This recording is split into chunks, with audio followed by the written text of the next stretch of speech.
Driver গাড়ি বের করো, লেট হচ্ছে। ও, তুমি খাচ্ছ? আচ্ছা ঠিক আছে, তুমি তাহলে খেয়ে নাও, খাওয়া হয়ে গেলে পরে বেরোচ্ছি। আচ্ছা ঠিক আছে ম্যাডাম, আপনি 5 মিনিট দাঁড়ান, আমি খেয়ে নিয়ে আপনাকে ডাকছি।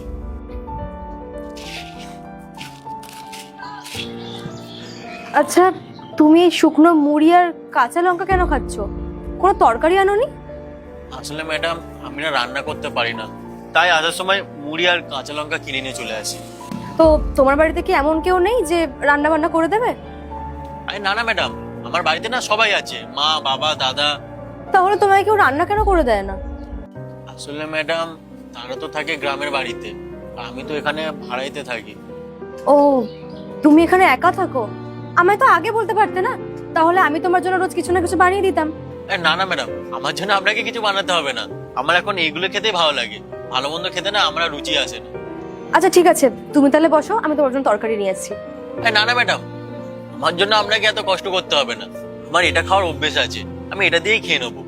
আচ্ছা ঠিক আছে, তুমি তাহলে খেয়ে নাও, খাওয়া হয়ে গেলে আমাকে বলো, তারপর বেরাবো। আচ্ছা ঠিক আছে, আপনি 5 মিনিট দাঁড়ান, আমি খেয়ে নিয়ে আপনাকে ডাকছি। ঠিক আছে।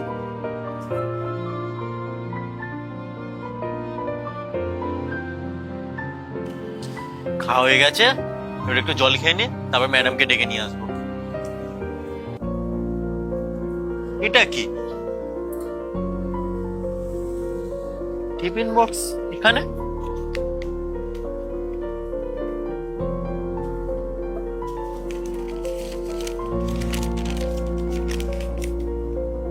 প্রীতিশ, আমি তোমার মালকিন, আর এই খাবারটা তোমার জন্য। আজ থেকে আমি রোজ তোমার জন্য খাবার পাঠাবো, আর তুমি এই খাবারের জন্য কখনো বারণ করবে না। মনে করবে তোমার বোন তোমার জন্য খাবার পাঠিয়েছে। আর হ্যাঁ, আজ থেকে তোমার খাবারের জন্য কোনো চিন্তা করতে হবে না, আমি রোজ তোমার জন্য খাবার পাঠিয়ে দেব। হে ভগবান, ম্যাডাম কত ভালো। আমি তো শুনেছিলাম বড় লোকেদের অনেক অহংকার হয়, কিন্তু ম্যাডাম তো আমার চিন্তা ভাবনাটাই পাল্টে দিল। হে ভগবান, ম্যাডামকে তুমি অনেক ভালো রেখো।